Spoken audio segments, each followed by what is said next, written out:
요즘 인사말들이 참 많이 변한 것 같죠? 서로들 힘드시죠? 힘드시죠? 라고 그렇게 질문하고 또 답변을 하곤 합니다. 굉장히 힘듭니다 라고 그렇게 답변을 하죠. 그러다 보니까 힘들다라고 하는 말이 우리 입에 붙어 있는 것 같아요. 우리 크리스천들이 이렇게 힘들다, 어렵다, 못한다 라고 하는 이런 말들을 습관적으로 하는 것을 하나님이 어떻게 보실까? 그런 생각을 해보았습니다. 차라리 우리의 입술의 말을 이제 긍정의 말로 좀 바꾸고 또 하나님의 말씀 앞에 아멘의 그 적극적인 고백의 말로 바꾸어가는 그러한 습관이 우리에게 필요할 것 같아요.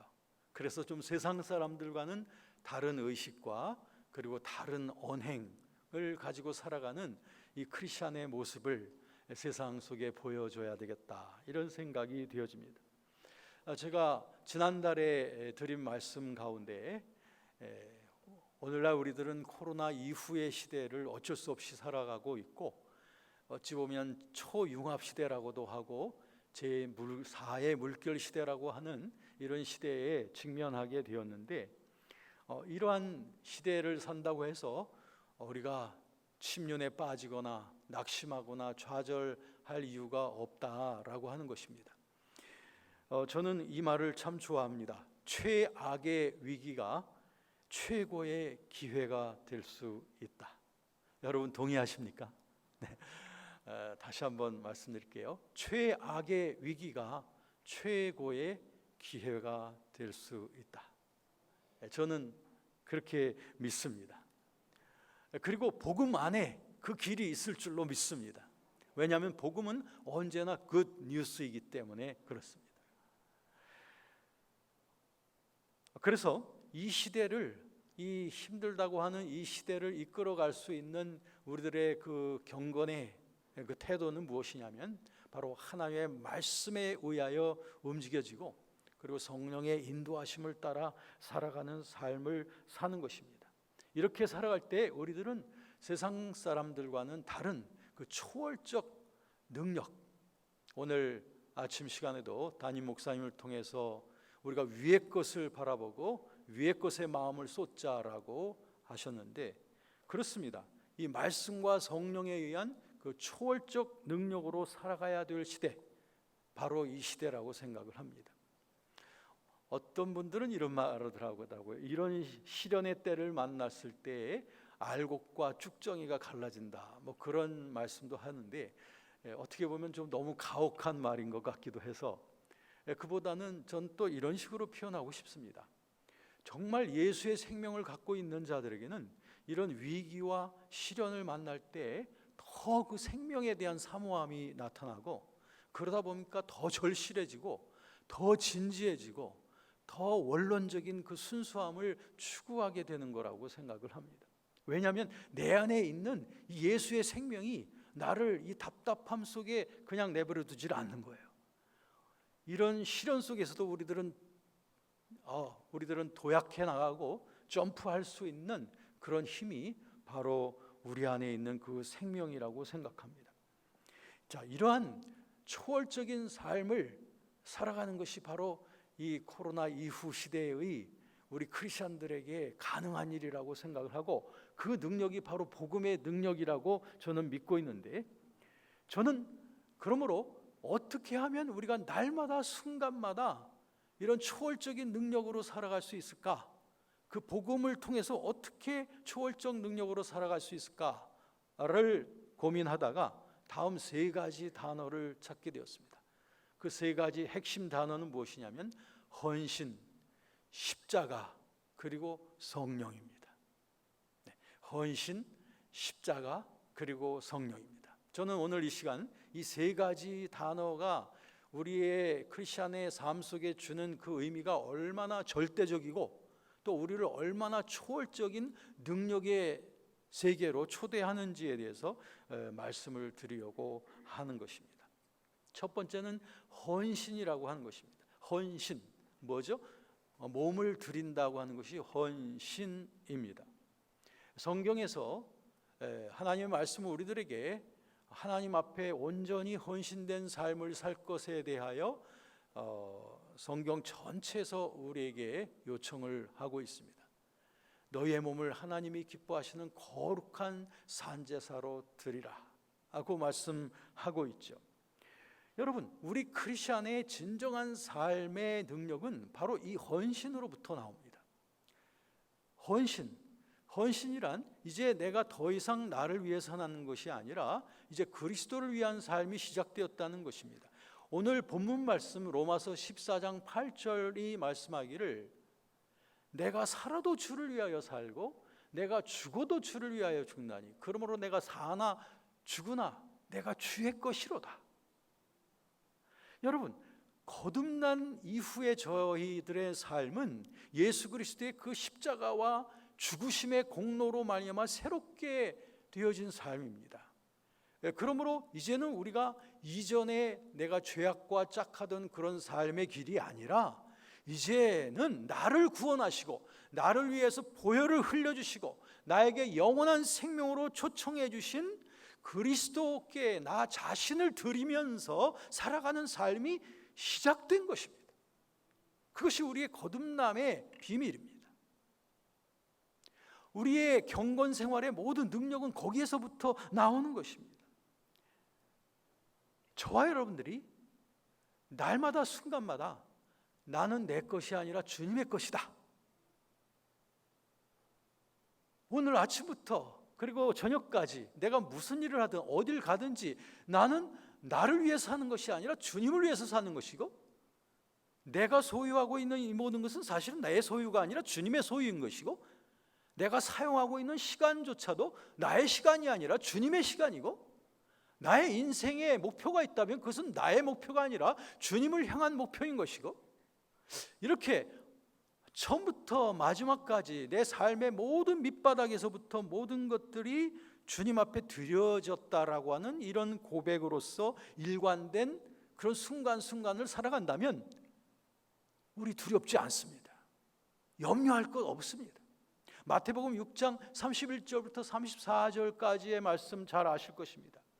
그러므로 너희가 염려하여 이르기를 무엇을 먹을까 무엇을 마실까 무엇을 입을까 하지 마라. 이는 다 이방인들이 구하는 것이요 하늘에 계신 너희 아버지께서는 너희에게 이 모든 것이 있어야 할 줄을 아시느니라. 그러므로 너희는 내일 일을 위하여 염려하지 말라.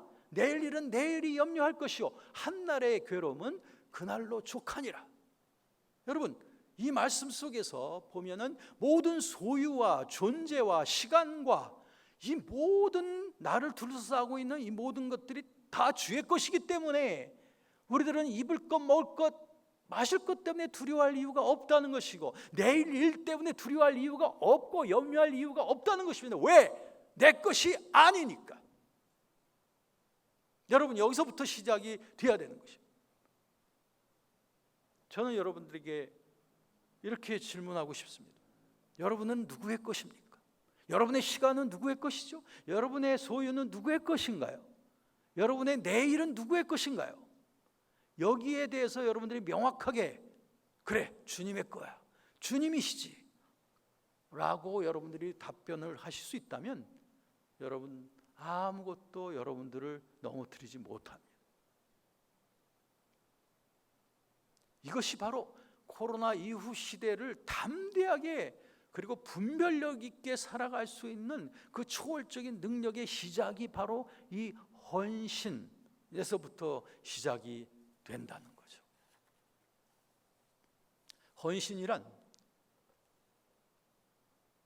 내가 하나님 앞에 무언가를 더 드리는 것이 아닙니다. 왜? 우리들은 이미 그리스도 안에서 거듭났고 새 생명을 얻었다면 그 사람의 존재는 이미 그리스도께 붙잡혀 있는 것입니다. 사실 우리 신앙생활의 온갖 갈등이 여기서부터 비롯이 되는데 실제적으로 그리스도 안에서 볼 때는 우리의 생명과 우리의 존재와 소유와 시간이 이미 다 그리스도 것이 되어버렸어요. 그것이 주님이 우리를 바라보는 눈입니다. 그런데 우리는 주님과 같은 그런 고백과 그런 시각으로 우리 자신의 삶을 보는 것이 아니라 여전히 나는 나 중심적으로 나의 소유, 나의 내일, 그리고 나의 욕심, 나의 허영, 나의 목표, 이 모든 것들이 결국엔 하나님께로 향한 그 헌신의 모든 것들을 가로막고, 헌신이란 말뿐인 것이지 정말 나의 삶 속에서 그 헌신의 능력이 나타나지 못하도록 가로막고 있는 것입니다. 무엇이 잘못된 걸까요? 하나님은 우리에게 모든 것을 올바르게 준비해 놓으셨고 행하셨어요. 그런데 우리가 하나님께서 이루신 그 일들을 똑바로 바라보고 똑바로 고백하지를 아니하고 여전히 나 중심적으로, 이기적으로, 사욕적으로 하나님을 우리가 해석하는 것이 아닐까 생각합니다. 그러므로 단순하게 여기서부터 시작을 해야 됩니다. 나라고 하는 존재는 하나님께 이미 드려져야만 되는 존재입니다. 그런데 저와 여러분 속에 이 죄가, 하나님을 불순종하는 그 죄라고 하는 속성이 여전히 나를 집착하고, 그리고 나와 밀접하게 붙어서 나를 끌어가고 있고, 그것을 분리해내지 못하고 여전히 죄악에 끌려가고, 그리고 하나님 중심이 아닌 자기 중심적인 삶으로 계속적으로 습관적인 삶을 살아가게 될 때 결국 헌신의 능력이 나타날 수가 없는 거죠. 여러분, 이제 우리는 만만한 시대가 아니라 이제 분명하게 우리의 경건의 능력을 드러내야만 될 시대에 이제 직면했다 이겁니다. 우리가 대한민국의 기독교가 1970년대, 80년대 때의 기독교와 이제 2020년대의 기독교는 매우 달라졌습니다. 이제 전에 같은 그런 패턴을 가지고 우리가 신앙생활을 할 수가 없을 것 같아요. 전에 같은 영성을 가지고 우리가 이 험한 세파를 이겨나갈 수가 없다 이 말이죠. 어찌 보면 이제는 가장 혹심한 박해 시기를 견뎌냈던 그 신앙인들의 그 순교적인 어떤 자세, 이런 것들이 이제는 우리에게 필요할 때가 되었습니다. 그래서 내 속에 있는 그 신앙의 기치를 깊이 그리고 높이 들고 이제 타협하지 않는 그 신앙의 길을 계속적으로 선택해 가지 아니하면 우리는 어쩌면 이 세파에, 그리고 죄악의 물결에 휩싸여 갈는지도 몰라요. 이제 비상한 결단을 하셔야 됩니다. 그 비상한 결단의 출발이 바로 헌신인 것입니다.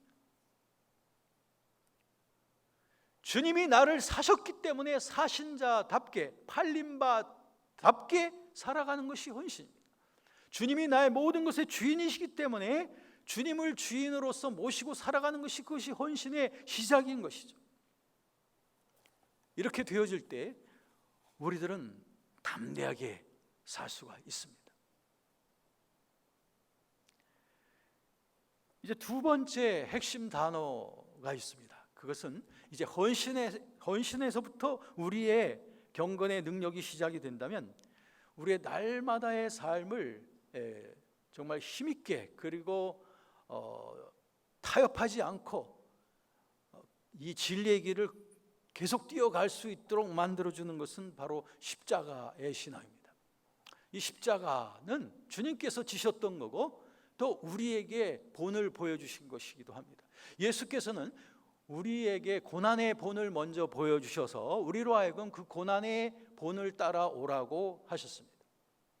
주님께서 먼저 그 십자가의 길을 가셨고 그 뒤를 따라오라고 우리에게 말씀하시고 우리에게도 역시 십자가가 있다라고 말씀하십니다.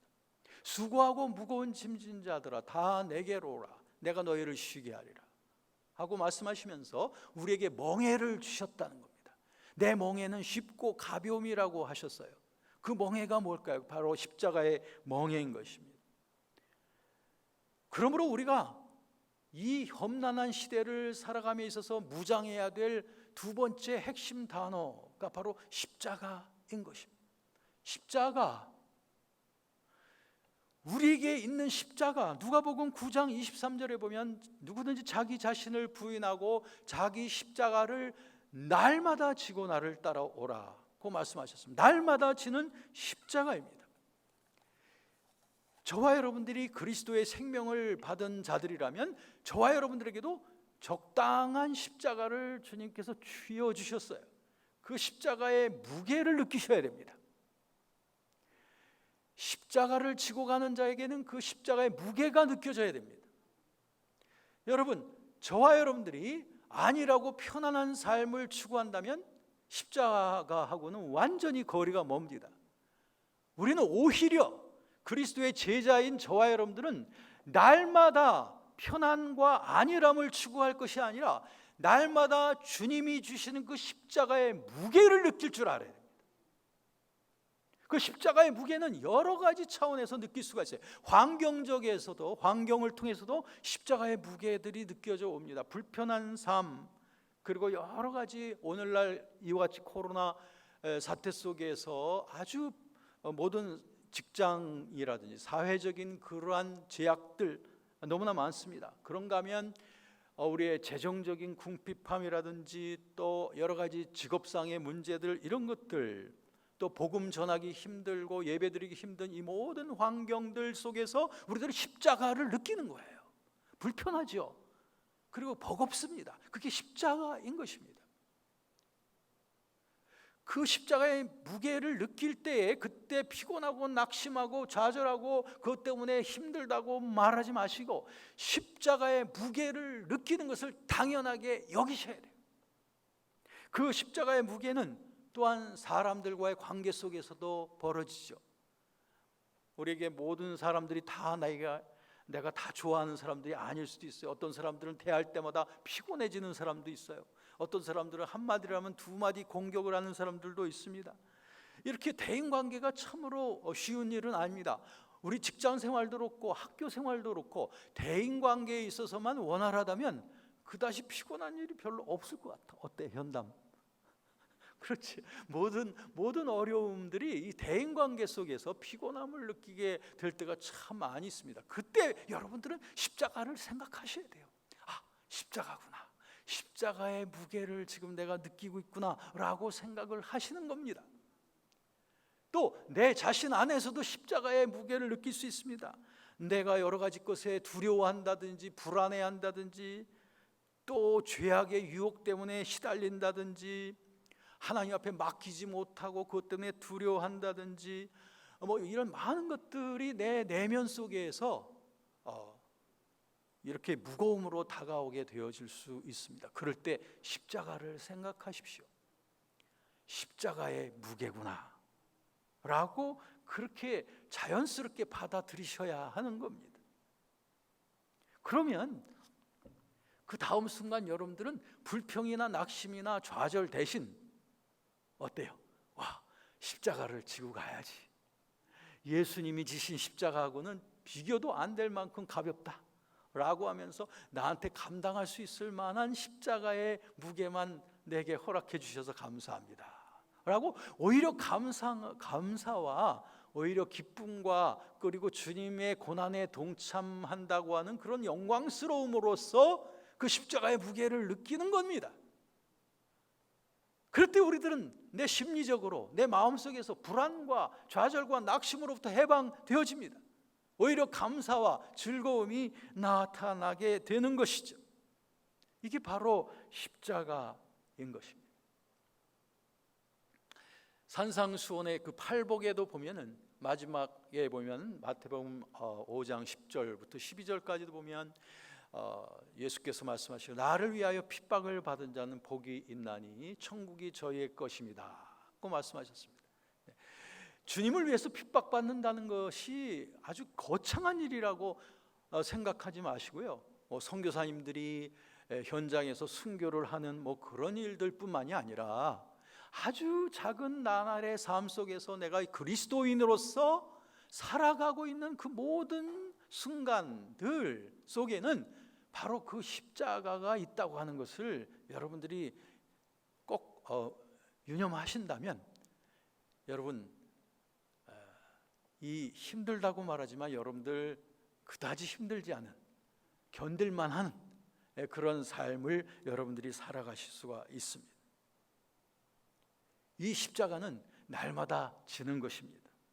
아침에 일어나서 아침에 일어나서 주님의 십자가를 묵상하시고 오늘도 내게 주어질 그 십자가를 기쁘고 즐겁게 짐지고 갈 것을 결단하시고, 또 직장 생활 속에서 여러분들에게 불안한 일들이 생각이 나시거들랑, 또 어떤 상사 때문에 그 상사가 나를 또 쪼지 않을까라고 하면서 그것 때문에 스트레스가 미리 생기고 한다면 십자가구나 라고 그렇게 생각하시면서 이 십자가를 짐지고 가야지, 즐겁게 지고 가야지 라고 하면서 감사와 찬양을 올려드릴 때에 우리들은 놀라운 하나님의 능력을 힘입을 수 있게 되는 것입니다. 이를 통해서 우리들은 십자가의 고백을 통해서 우리의 온갖 무기력증과 그리고 시련 속에서 약해지기 쉬운 우리들의 모든 것들이 강해지고 담대해지고, 그리고 앞으로 전진해 나갈 수 있는 힘과 용기를 얻게 될 줄로 믿습니다.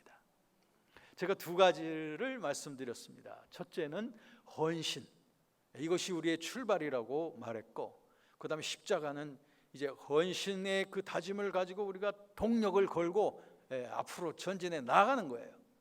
뚫고 나가는 겁니다. 헤치고 나가는 것이 그 십자가의 저력입니다. 어떤 것에도 불구를 하고 절대 넘어지지 아니하고, 그리고 주님의 고난을 생각하면서 뚫고 나가는 것입니다. 이렇게 해서 우리들은 온갖 스트레스와 불안과 그리고 무기력함과 그리고 온갖 두려움으로부터 해방이 되어집니다. 이제 마지막 세 번째, 이것은 우리에게 아주 강력한 동력을 코로나 이후 시대에 초월적인 능력으로 살아가게 하기 위한 강력한 엔진이 바로 이것인데, 무엇인가 하니 바로 성령입니다.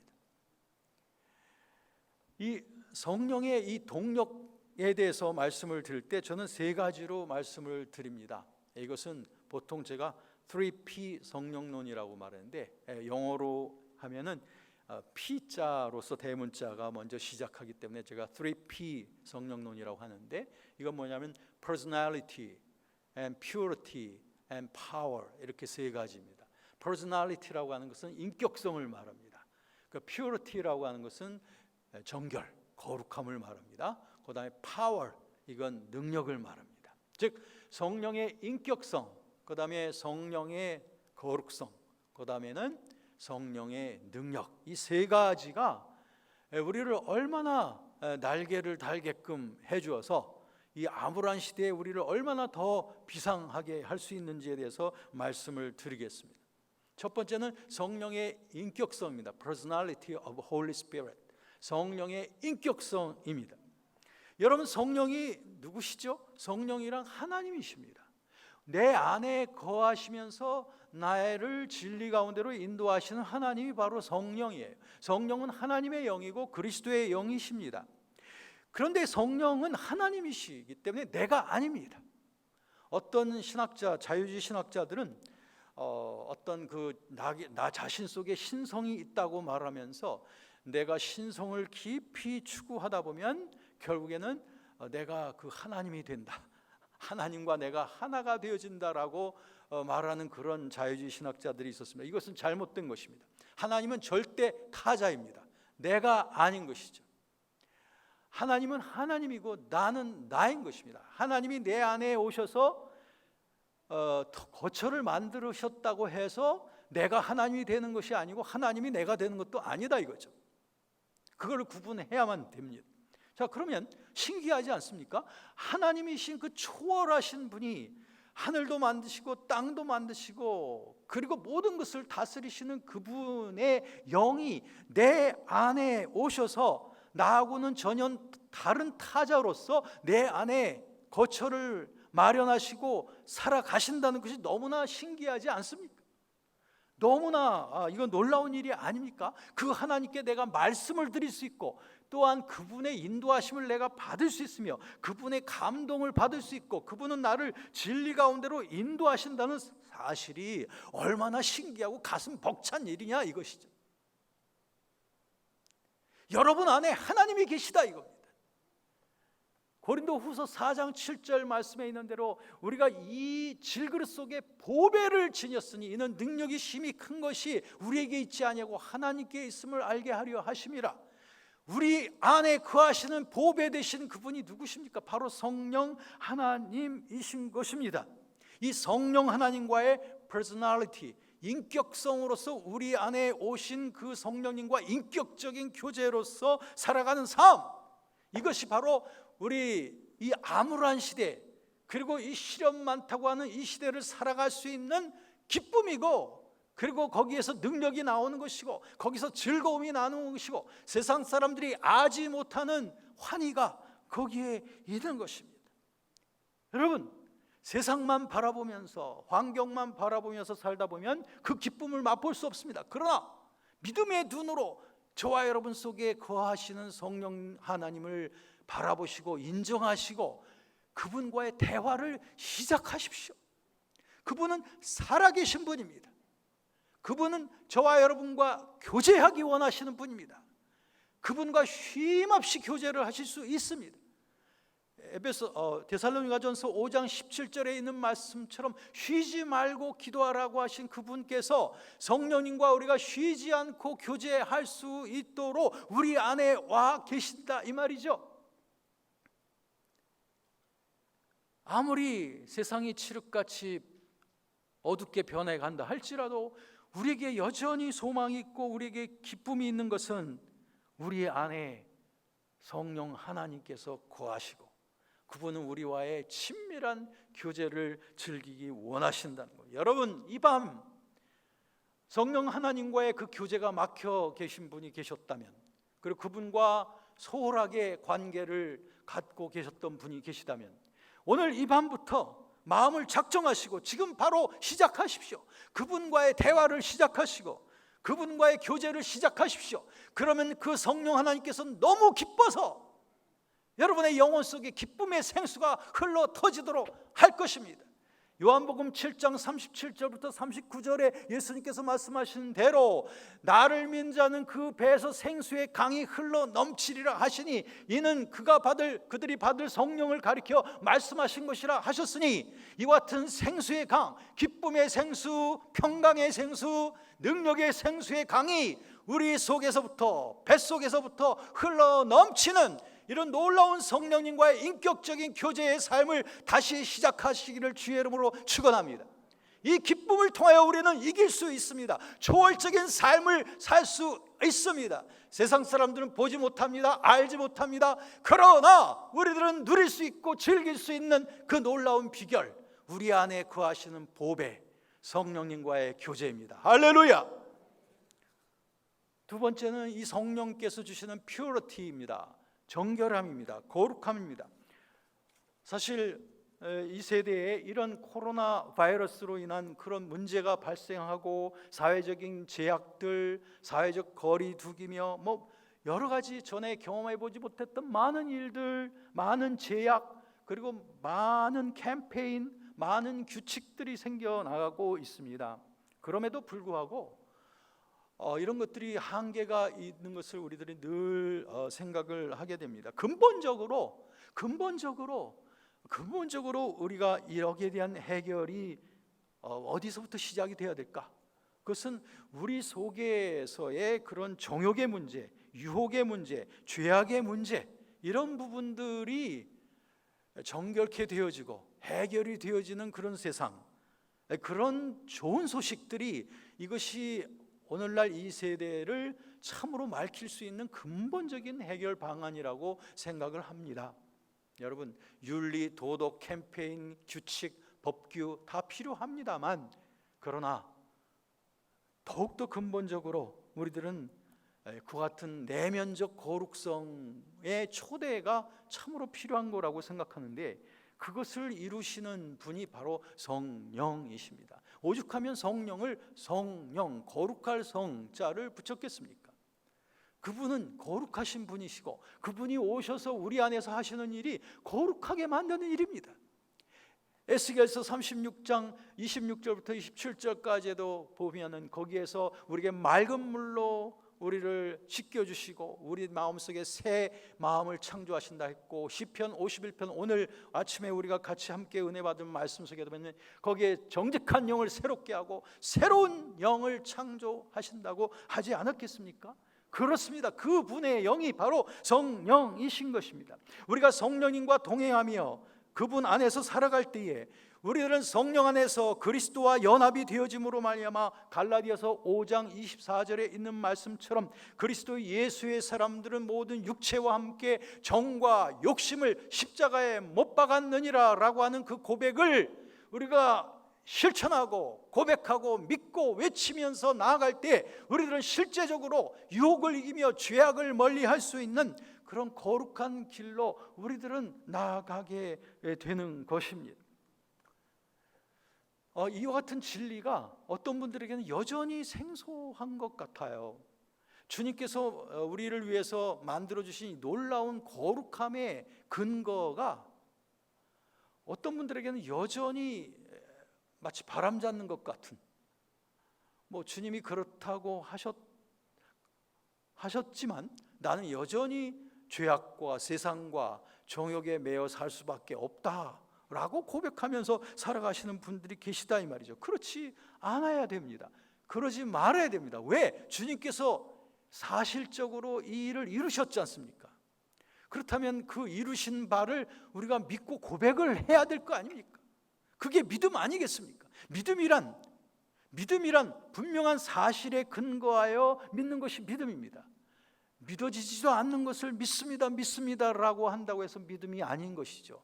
그러면 우리의 믿음의 근거가 뭡니까? 그게 말씀 아닙니까? 우리의 믿음의 근거는 그리스도께서 이루신 복음 아닙니까? 그 복음에 대한 확실한 알을 가졌다면 분명한 그 알에 근거하여 믿음을 가지고 고백하고 그리고 믿고 실천해 나가는 것이죠. 그때 우리들은 그 능력이 나타나는 것입니다. 말씀은 듣고 잃어버리는 자에게가 아니라 듣고 행하는 자에게 그 능력이 나타난다고 하셨으니 저와 여러분들의 거룩한 삶의 바로 근거와 그 바탕도 바로 그리스도께서 이루신 그 십자가의 죽음에서 시작이 되는 거예요. 저는 물론 여러분과 함께 저도 날마다 기도하는 그 기도 내용 가운데 빠지지 않는 것은 뭐냐면, 하나님, 지구상에 있는 많은 크리스찬들이 이 진리 앞에 눈이 떠지게 하시고 그리고 그 사실을 정말 고백하고 그리고 믿고 그 사실에 근거해서 행동하면서 살아가는 사람들이 자꾸 늘어나게 해주세요. 그런 기도를 늘 하고 있습니다. 그 사실에 근거한 믿음이 뭡니까? 그게 예수 그리스도께서 십자가에서 행하신 일입니다. 십자가에서 죽으셨을 때에 우리의 옛사람을 함께 연합하여 죽으셨다는 거예요. 또한 그리스도께서 부활하실 때에 우리와 연합해서 우리의 새 사람과 연합해서 부활하셨다는 거예요. 이 그리스도의 십자가의 죽음과 부활의 그 능력의 연합, 이것이 사실 우리를 참으로 새롭게 만들며 거룩하게 만들며 능력 있게 만들 수 있는 그 비결이 아니겠습니까? 어떤 분들은 그럽니다. 그거 알긴 압니다. 배우긴 배웠는데요. 유혹이 다가올 때 그거를 생각은 하고 하지만 잘 안 되던데요. 왜 잘 안 될까요? 그래서 첫째, 그분이 그 주님께서 이루신 일을 사실이라고 확실하게 알지 못할지도 몰라요. 확실히 안다면 달라질 거라고 생각해요. 두 번째, 또 이유가 있어요. 확실히 알매도 불구하고 쓰러질 수 있어요. 그건 뭐냐면 전에 내가 살아왔던 습관이 있기 때문에 자꾸 유혹에 쓰러지고 정욕에 끌려다니던 옛 습관이 있기 때문에 그 진리를 알고 고백을 하려고 하지만 그 습관이 끄는 그 힘 때문에, 습관의 힘 때문에 거기에 끌려갈 수가 있어요. 예를 들면 이제 담배를 굉장히 너무 습관적으로 많이 피는 것 때문에 그것 때문에 너무 고통스러우신 분이 계시다고 하십시오. 이게 담배로서 내 몸을 이렇게 해치는 것은 하나님이 원치 아니하는구나 하는 것을 알았고 이 사람이 이제 담배를 끊어야 되겠다고 생각을 했겠죠. 그런데 이분이 마침내 이 진리를 알게 되었습니다. 아, 그래, 나의 옛사람, 내가 담배나 피면서 몸을 해롭게 하던 그런 나의 옛사람은 예수 그리스도와 함께 십자가에서 죽었다라고 하는 사실을 알게 되었어요. 자, 알게 되었는데 그 다음부터 이제 믿고 고백해야 되지 않습니까? 그러면 이제 그때부터 됐습니다, 나 이제 승리했습니다라고 이제 믿고 고백을 하려고 하는데 담배의 습관적인 유혹이 또 찾아오는 거예요. 밥을 먹고 나니까 예전에 그 습관대로 담배 피고 싶은 마음이 굴뚝 같아지는 거죠. 그러면 이 두 마음이 되는 거예요. 하나는 이것은 죽었다, 십자가에서 죽었다라고 고백을 하는 마음과, 하나는 지금 죽더라도 담배 한 번만 더 피고 죽어야 되겠다라고 나를 죄악으로 끌어가는 그 습관, 이것이 두 가지가 막 내 안에서 갈등을 벌이게 되죠. 만약 이분이 그래도 끝까지 주님께서 이루신 이 진리를 끝까지 붙잡고 고백을 하고 나는 죽으면 죽었지, 이 주님께서 이루신 이 사실을 절대 부정할 수 없습니다 라고 하는 그런 결연한 결단으로 주님이 이루신 사실을 붙잡는다면 그건 끝장이 날 거예요. 그런데 많은 사람들은 그 습관 때문에 그 습관에 끌려갈 때가 많습니다. 자, 그렇게 되면 마음이 허탈해지죠. 내가 이걸 쓰러졌네 하고, 내가 그러지 말아야 되는데, 이걸 끝까지 붙잡아야 되는데 내가 또 쓰러졌네 라고 하게 될 것입니다. 그러나 소망이 있습니다. 왜? 우리가 쓰러지면 다시 일어나면 되는 거예요. 다시 일어나서 주님 앞에 회개하고 내가 무엇에서 잘못했는지를 회개하고, 그리고 좀 더 가까이 주님의 은혜 가운데로 나아가는 겁니다. 더욱더 하나님의 은혜 가운데 살기를 힘써야 되는 거죠. 그 다음 유혹이 또 찾아올 거예요. 그 다음번에는 여러분들이 좀 더 효과적으로 대처해 나갈 수 있을 것입니다. 그때 또 쓰러질 수도 있을 거예요. 그럼 또 그 다음 기회가 있습니다. 다음 기회에 여러분들은 더 강한 대처력을 가지고 그 유혹 앞에 직면했을 때 이제는 승리하는 승리하는 그 발판을 여러분들이 경험하게 된단 말이죠. 그러므로 여러분, 이것이 죄악의 습관, 오래된 습관 때문에 때로는 이런 것들이 좀 쓰러지거나 그럴 수 있지만, 그러나 오래가지 않습니다.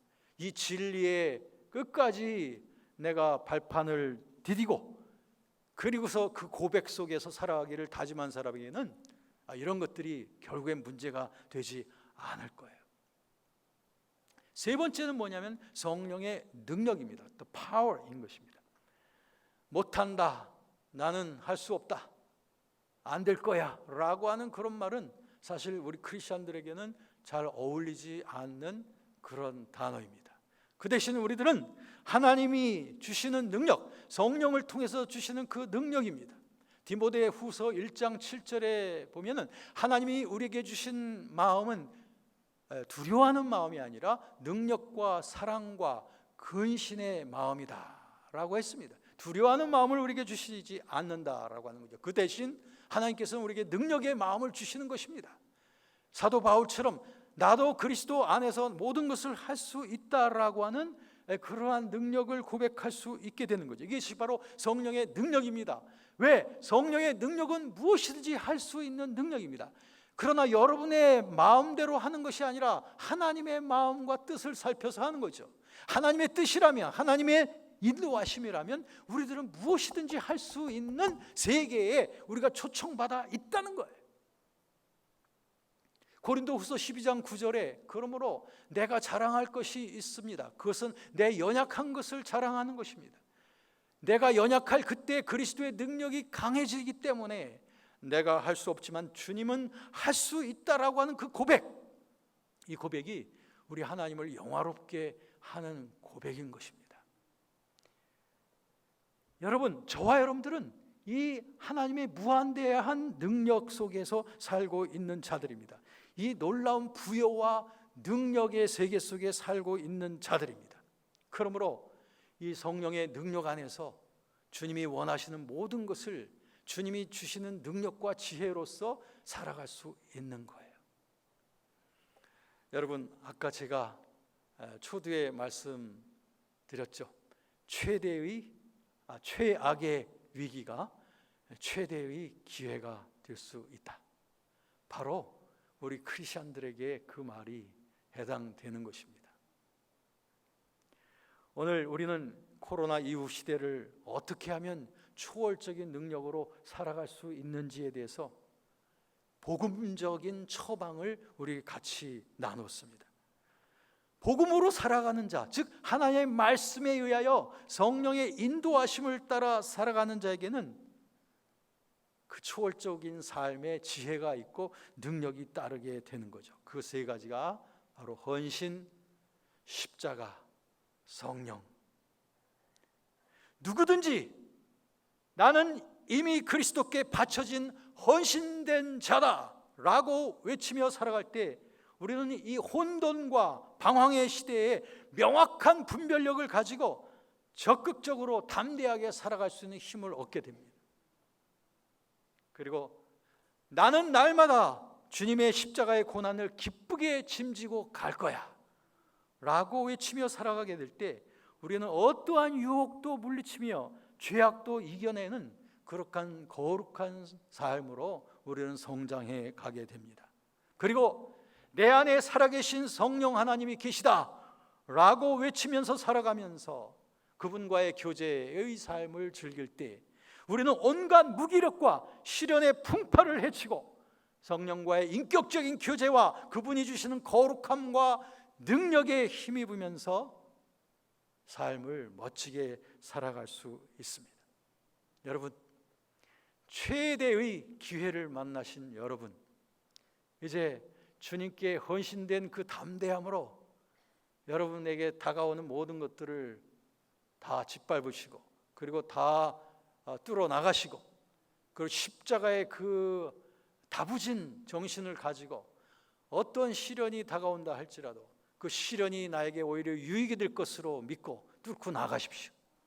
그리고 성령께서 부어주시는 그 주님과의 깊은 교제와 그리고 주시는 그 거룩함과 그리고 그 능력을 힘입어서 가장 이 어두운 이 시대에 가장 아름다운 그리스도의 빛을 온 세상에 선포할 수 있는 저와 여러분이 되어지시기를 주의 이름으로 축원합니다.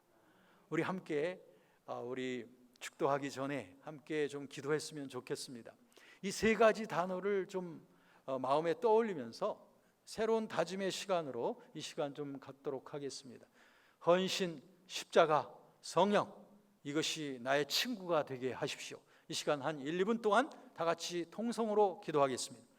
할렐루야. 하나님 아버지